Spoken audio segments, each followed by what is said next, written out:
Masyaallah, mabruk obboleessa keenya. Oromoo warri taatan na dhaggeeffadha.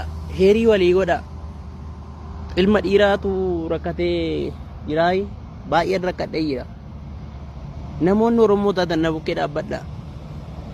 Har'a ganama sa'aatii 12 poolisoota lakkoofsa hin qabneen nama dhuunfaa hojii kana otoon hojjechaa jiru nama dhuunfaatiif kennanii narraa fuudhanii kan koona yaalaa bubuqqisanii halkaniin dhufanii anaan naaffananii manatti na waamanii innaa Oromoo kan taate na bukkee dhaabbadhu. Baay'ee sammuun koo qabameera. Ani mootummaa jira jedhee